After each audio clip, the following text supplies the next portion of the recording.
मुनीश पांडे हमारे साथ हैं, तो साथ ही साथ हमारे संवाददाता पंकज खेलकर भी हमारे साथ हैं, जिनसे खास बातचीत की उदय के भाई ने और खुलासा किया।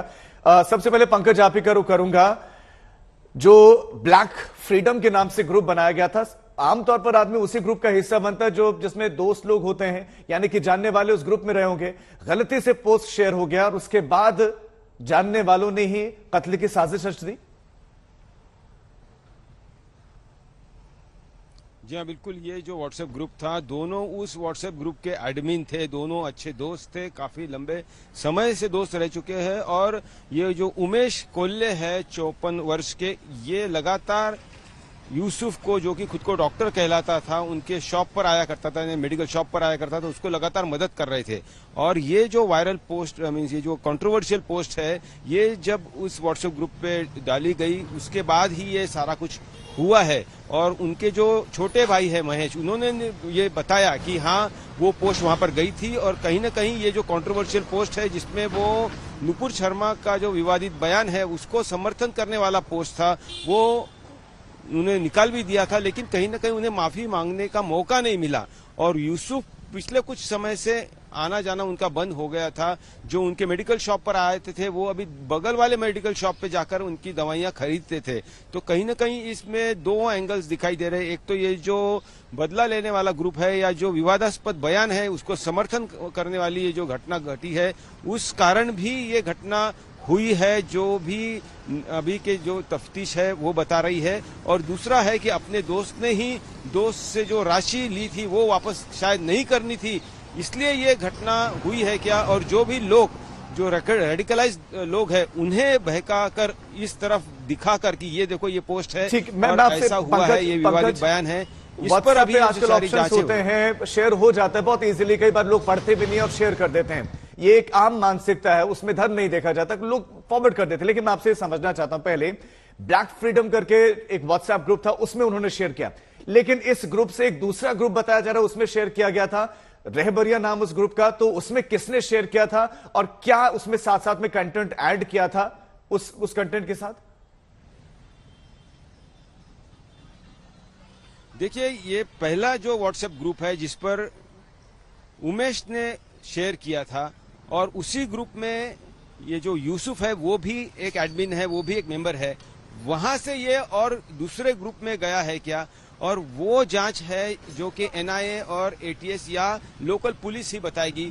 उस बारे में जो अभी 7 तारीख तक जो लेटेस्ट अरेस्ट हुई है शेख इरफान, उससे भी मालूमात ली जा सकती है या उससे ली जाएगी। लेकिन कहीं ना कहीं ये सारा जो मामला जा रहा है वो उसी दिशा में जा रहा है। जो नुपुर शर्मा का विवादित बयान है उसको समर्थन करने के बाद जो गुस्सा उमड़ पड़ा है, उसका ये नतीजा है, ऐसा मालूम पड़ रहा है। लेकिन तफ्तीश ही एग्जैक्टली क्या हुआ है इस पर उनकी जो टिप्पणी आएगी, तभी हम ठोस तरीके से सभी को पंकज इंतजार करना होगा। पंकज, लौट रहा हूं आपके पास, मुनीश का रुख करते हैं। मुनीश, किस तरह की बर्बरता हुई, पहले रैकी हुई थी, पूरी प्लानिंग थी, पूरी तैयारी थी, वो तो अभी नजर आने लगा है, लेकिन 21 तारीख की रात को किस कदर बर्बरता हुई थी, पोस्टमार्टम रिपोर्ट क्या कह रही है? जी देखिए, पोस्टमार्टम रिपोर्ट में साफ तौर पे कहा गया है कि एक बार उनके ऊपर चाकू चलाया गया था और चाकू गले के पास चलाया गया था, जिसकी वजह से 5 इंच चौड़ा 7 इंच गहरा उनको जख्म हुआ था और उसी की वजह से उनकी मौत हुई। और ये जो जिसने भी चाकू चलाया, उस शख्स ने जब चाकू चलाया तो उसकी वजह से उनके जो दिमाग की नस थी, सांस लेने वाली जो नस होती है, खाने वाली जो नली होती है, ये तीनों की तीनों पूरी तरह से डैमेज हो गई, यानी कि वो कट गई। और उसकी वजह से जो ब्लीडिंग हुई, खून का बहाव हुआ, उसकी वजह से उनकी मृत्यु हो गई। यानी कि पूरी तरह से जो मकसद था, यानी कि उमेश कोल्ले के दोस्त उस वक्त जो हुआ करते थे, उनका जो मकसद था वो उमेश कोल्ले की हत्या करना, इतना तो इससे साफ हो गया है। और कहीं ना कहीं जिस दिशा में तफ्तीश आगे बढ़ रही है, उसमें साफ तौर पे बताया जा रहा है आगे बढ़ रही है। लेकिन 21 तारीख की रात को जब उनका कत्ल होता है, वो अकेले नहीं होते हैं, उनके साथ उनका बेटा होता है, उनकी बहू होती है। यानी इरादा वो टारगेट कर आए थे कि किसको मारना है, बहू और बेटे को छुआ भी नहीं।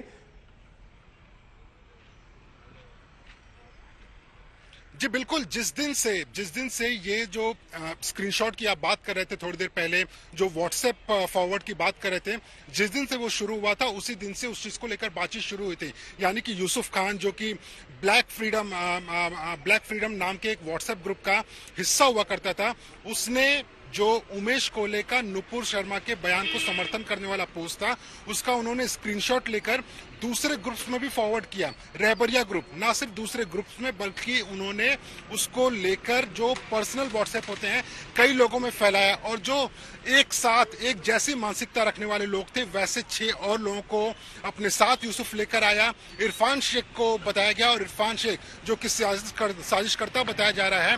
इरफान शेख वो शख्स था जिसने की पूरी साजिश रची, यानी कि एक जो विवाद शुरू हुआ था उसके बाद में साजिश शुरू हुई, और साजिश शुरू होने के बाद में बाकायदा रेकी कर समय निर्धारित किया गया, इंसान चुना गया कि कौन उनके ऊपर चाकू चलाएगा। वो तो अपने मकसद में मुनीश कामयाब भी हो गई 21 तारीख को। मुनीश आपका और पंकज आपका दोनों का बहुत शुक्रिया इस तमाम जानकारी के लिए।